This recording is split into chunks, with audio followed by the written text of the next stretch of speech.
우리 찬송가 312장 같이 부르시겠습니다. 312장 너 하나님께 이끌리어 일평생 주만 바라면. 312장 찬송입니다. 너 하나님께 이끌리어 일평생 주만 바라면 너 어려울 때 힘 주시고 언제나 지켜주시리. 주 크신 사랑 믿는 자 그 반석 위에 서리라. 너 설레는 맘 가다듬고 일평중 기다리면서 은혜로우신 주의 뜻과 사랑에 만족하여라. 우리를 불러주신 주 마음에 소원하신다.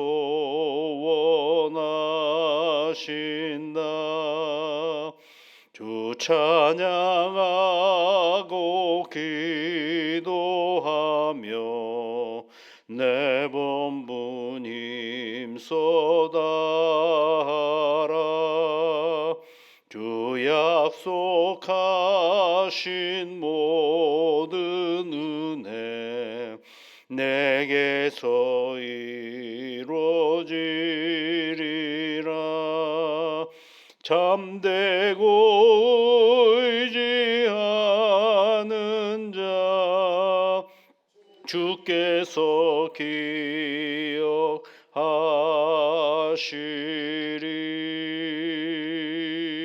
아멘. 하나님 아버지, 이른 아침에 저희들을 깨워주시고 하나님께 기도하는 시간을 갖게 해주셔서 감사를 드립니다. 이 시간 하나님 앞에 귀한 마음을 가지고 간구하는 사랑하는 주의 자녀들의 간구에 귀를 기울여 주시옵소서.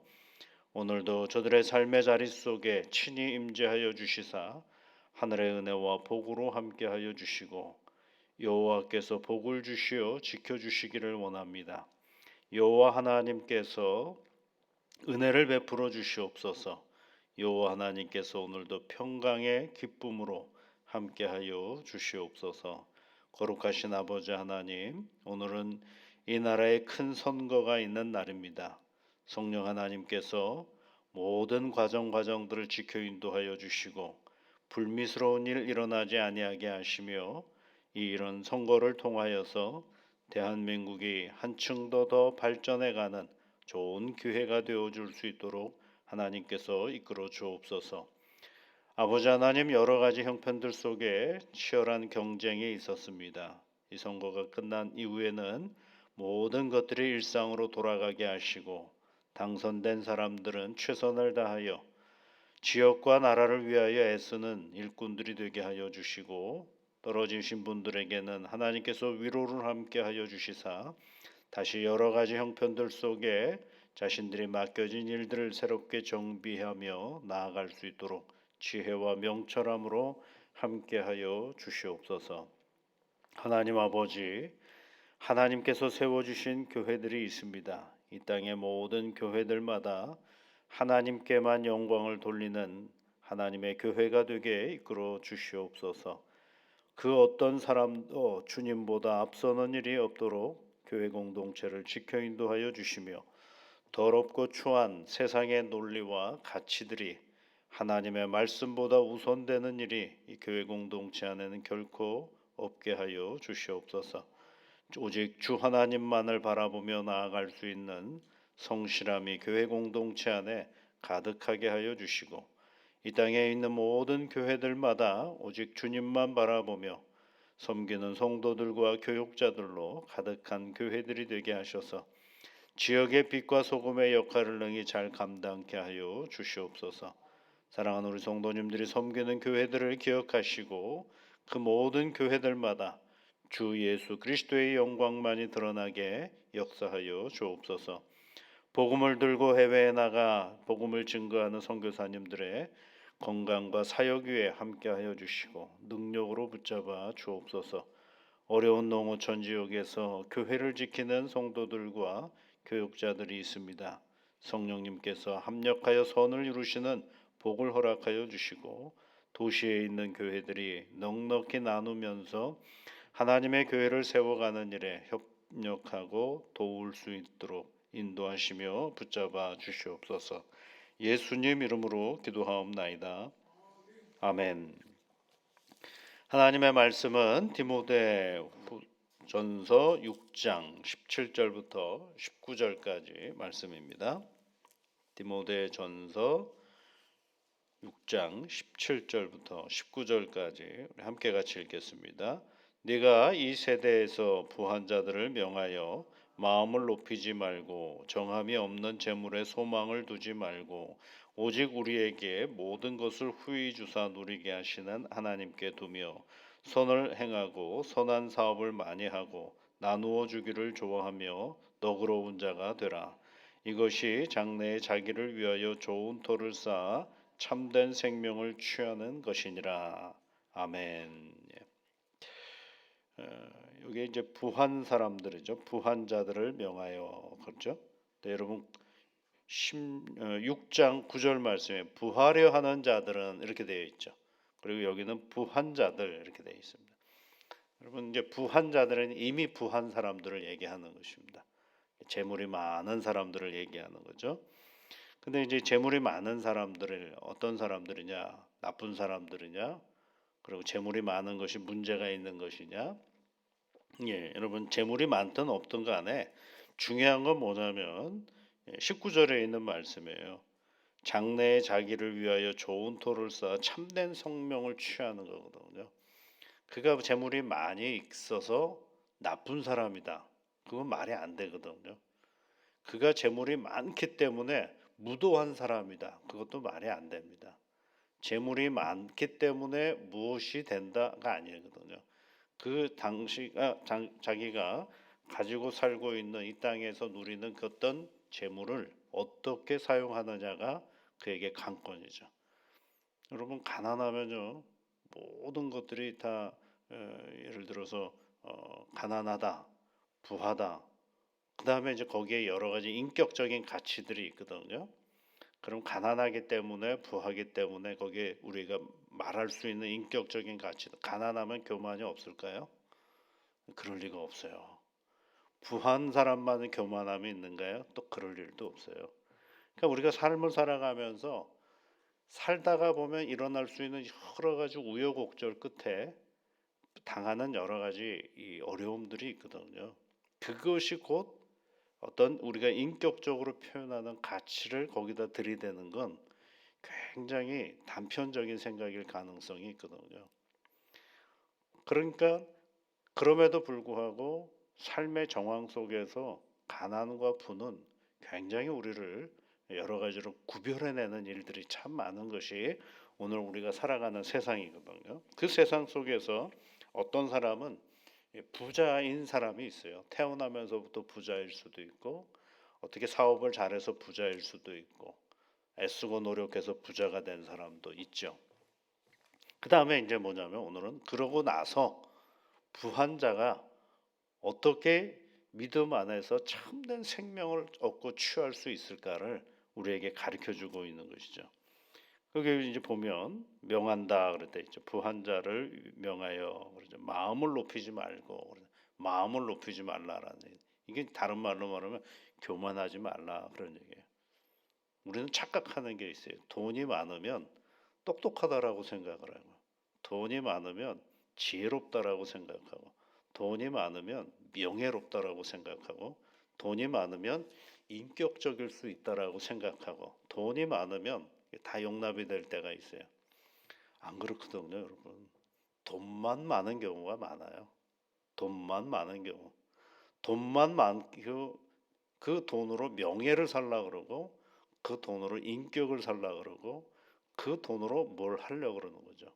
근데 사실은 가만히 따지고 보면 이렇게 저렇게 해서 돈만 많은 사람들이 꽤 많거든요. 그러니까 돈만 많은 경우가 있는데 그것이 곧 모든 세상에 가지고 있는 가치를 자기가 다 취한 것처럼 생각하는 건 뭐라고요? 교만입니다. 이게. 그러니까 여러분 세상은요. 사람들은 그렇게 얘기를 합니다. 돈으로 안 되는 게 어딨어? 이렇게 생각합니다. 그 얘기는 가치를 바라는 거다. 돈으로 모든 것이 되기를 바라는 거죠. 그런데 세상은 그렇게 돈으로 모든 것이 다 되는 세상은 결코 아니거든요. 이렇게 구석구석 들어가 보면 돈으로 할 수 없는 일들이 너무너무 많거든요. 그러니까 여기서 얘기하는 건 교만하지 말라는 거예요. 마음을 높이죠. 네가 돈을 많이 가지고 있느냐? 좋은 일이다. 그런데 돈만 가지고 있는 것이다라는 생각을 꼭 하라라는 얘기를 우리에게 가르쳐 주고 있는 것입니다. 두 번째는 뭐라고 얘기를 하면 정함이 없는 재물에 소망을 두지 말라 그래. 정함이 없다라는 것은 재물이 깨끗하고 안 깨. 이 문제를 얘기하는 거예요. 정하다라는 얘기는요. 그, 그, 불확실하다라는 거예요. 딱 규정할 수가 없다라는 거예요. 재물은요.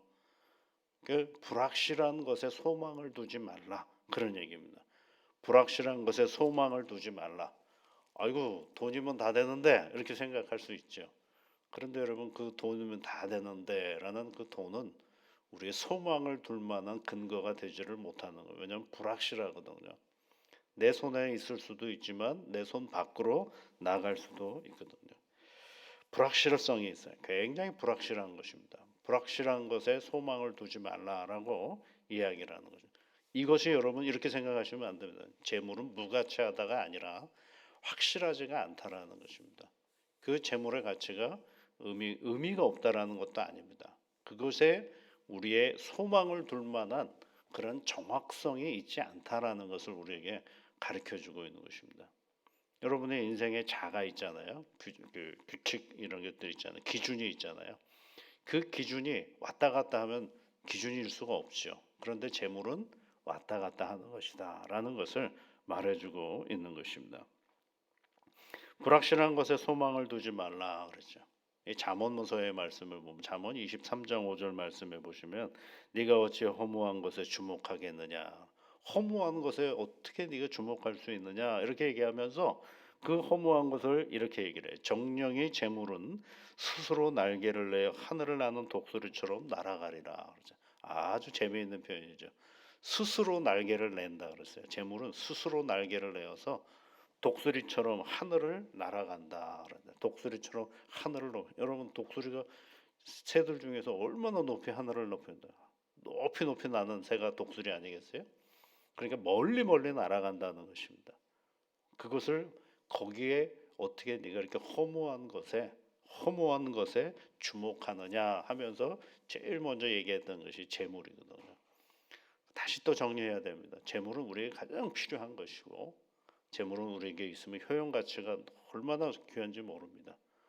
그런데 그것은 사용하는 데 의미가 있는 것이지 그것이 기준이 될 수도 없고 우리의 소망이 될 수 없다라는 것이 성경이 우리에게 가르쳐 주는 거죠. 그러면 이 부한자들은 내가 가지고 있는 이 재물이 나의 소망이 아니라면 나의 소망은 뭐냐라고 할 때 그 소망을 18절 17절 끝부분에 이렇게 얘기를 하고 있죠. 오직 우리에게 모든 것을 후히 주사 누리게 하시는 하나님께 두며 그러죠.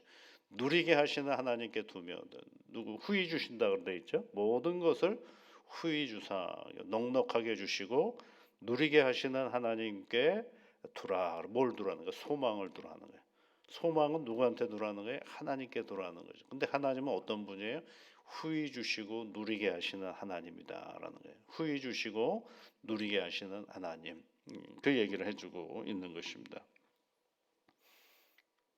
누리는 건 여러분 재물을 가지고 잘 누리고 계십니까? 참 어렵죠. 사용하지 않고 축적하는 일에 우리의 인생의 목적을 둔다 그러면 그것보다 무가치한 것이 없어요. 다 사용하라는 얘기도 아닙니다. 재미있고 감사한 일들, 그리고 누군가를 돕는 일에는 넉넉하게 사용하는 것들이 누구를 기쁘게 만드는 거냐면 사실은 나를 기쁘게 만드는 것과 다름이 없어요. 누리게 하라 그랬잖아요. 누리게 하시는 하나님. 누린다라는 말은 어떤 의미를 가지고 있느냐면 어, 품는다라는 의미를 가지는 것이 아니라 내 품에 있는 것들을 이렇게 펼쳐버린다라는 거예요. 그래서 누군가에게 내가 가지고 있던 재물이 도움이 되고 누군가에게 내가 가지고 있는 재물로 힘이 되게 만들어가는 일들을 우리에게 가르쳐주고 있는 것을 얘기하는 것입니다. 왜냐하면 우리 하나님은요 후히 주시는 분입니다. 후히 주시는 분. 그래서 예수님도 그런 말씀을 하셨잖아요. 예. 먼저 구해야 될 것이 뭐라 그랬어요? 하나님의 나라와 의를 먼저 구하라 이렇게 얘기를 하셨죠. 그리하면 이 모든 것이 너에게 있어야 할 줄 하나님께서 다 아신다라고 되어 있지 않습니까? 후히 주사 누리게 하시는 하나님 얼마나 좋은 하나님이신지 모릅니다. 후히 주신다라고 말씀하고 있습니다. 그리고 나서 이제 18절과 19절은 무슨 얘기를 하려고 하느냐 하면 그 하나님께 소망을 두고 살아가는 오늘 우리는 어떤 삶을 살아야 하는가라고 할 때 선을 행하며 이렇게 시작하죠. 선한 사업을 많이 하고 나누어 주기를 좋아하며 너그러운 자가 되라 이렇게 돼 있어요. 너그러운 자가 되라. 여러분 예수 믿는 사람의 제일 좋은 특징은 뭐냐면 너그러운 사람이 되는 것입니다. 너그러운 사람. 그러면 이 너그러운 사람의 반대는 어떤 사람일까요? 인색한 사람이죠. 아주 인색하죠. 그러면 인색하면 여러분 재물이 없으면 인색하고 재물이 많으면 인색하지 않을까요? 아니라니까. 그거하고 상관은 없어요. 인색함이라는 건 어디에서 오는 거냐면 하나님을 철저하게 신뢰하고 믿음의 길을 걸어가면 인색할 수가 없어요. 왜요? 그분은 어떤 분이에요? 후히 주시고 누리게 하시는 하나님이시거든요. 그러니까 그 하나님을 잘 의지하고 믿고 따라가면 우리 인생을 그렇게 인색할 수가 없는 거죠. 여러분 인색함이라는 게 뭐만 있는 재물을 안 나누지 않는 것만 인색한 게 아닙니다. 마음도 못 나누고요. 누군가의 실수를 넉넉히 바라봐 주는 것도 못 하고요. 아무것도 못 합니다. 그러니 교회는 예수님이 어떤 분이세요? 인색하지 않으신 분이거든요. 자기가 십자가에 못 박히셔서 우리를 위하여 십자가의 길을 걸어가셨던 분이고요. 그런 인색하지 아니하시는 예수님을 우리가 믿고 살아가는데 우리 인생을 왜 이렇게 인색하게 살 이유가 하나도 없어요. 그러니까 우리가 정말 잘해야 될 것들은 뭐냐면 너그러운 자가 되는 것이 굉장히 중요한 것입니다. 이걸 다른 말로 말하면 관용이거든요. 관용.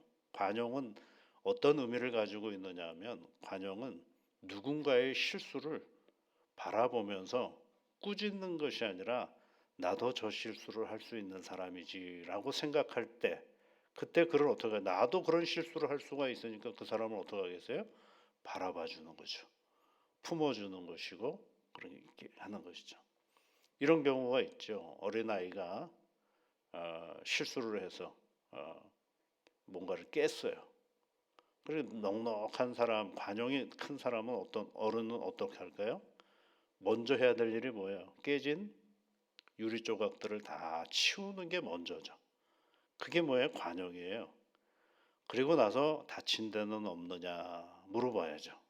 그게 관용이고요. 그리고 나서 그 아이를 위로하고 격려해 주는 거죠. 그게 관용이죠. 그런데 관용이 없으면 어떻게 합니까? 꾸짖음이 먼저 들어가는 거죠. 그 봐라 내가 조심하라 그러지 않았느냐. 이게 얼마짜리인 줄 아느냐. 이거 큰일 났다. 그러면 그 사람은 어떻게 되겠어요? 경직이 돼요, 사람이요. 경직이 되고 나면 어떻게 하겠어요? 그 다음부터는 더 이 사리 판단이 좁아져요. 좁아지면 또 어떻게 하겠어요? 또 이러면 제가 잘못 실수하면 어떡하지? 아유 큰일 났네. 조심해야 되겠다. 그러니까 또 실수를 하고요. 이게 너그러움다라는 건, 관용이라는 건 사람의 마음을 굉장히 행복하게 만들어주는 거거든요. 아 내가 잘못했는데 나를 격려해주고 나를 위로해주는구나 라는 생각이 교회에서 얻게 된다 그러면 그 생각을 가지고 누구를 더 가까이 가겠어요? 하나님께로 더 가까이 가는 거죠. 그래서 너그러운 자가 되라는 것입니다. 그러면서 이제 그렇게 너그러운 자, 선을 베풀고 너그러운 자가 결과적으로는 우리가 예수님을 믿고 영생을 얻었다라는 어떤 그 표현으로서 19절에 있는 말씀에 장래에 자기를 위하여 좋은 토를 쌓아 참된 생명을 취하는 것이다. 자기를 위하는 거다라는 거예요. 자기를 위해. 누군가에게 너그럽고 누군가에게 후하게 대해주고 누군가에게 관용을 베푸는 건 누구를 위하는 거예요? 그 사람을 위하는 것이 아니라 나를 위한 것이다 라고 얘기해 주고 있습니다. 오늘 여러분 우리 인생 가운데 할 수만 있다라면 너그러운 사람으로 여러분 살아가셨으면 좋겠어요. 너그러우면 누구를 위하는 거예요? 결국은 나를 위하는 거다. 오늘도 이런 하나님 안에서 넉넉한 너그러움을 가지고 오늘도 바라보는 복된 날이 되시기를 주의 이름으로 축복합니다. 같이 기도하겠습니다. 하늘에 계신 우리 아버지, 아버지의 이름을 거룩하게 하시며 아버지의 나라가 오게 하시며 아버지의 뜻이 하늘에서와 같이 땅에서도 이루어지게 하소서. 오늘 우리에게 일용할 양식을 주시고 우리가 우리에게 잘못한 사람을 용서하여 준 것 같이 우리 죄를 용서하여 주시고 우리를 시험에 빠지지 않게 하시고 악에서 구하소서. 나라와 권능과 영광이 영원히 아버지의 것입니다. 아멘.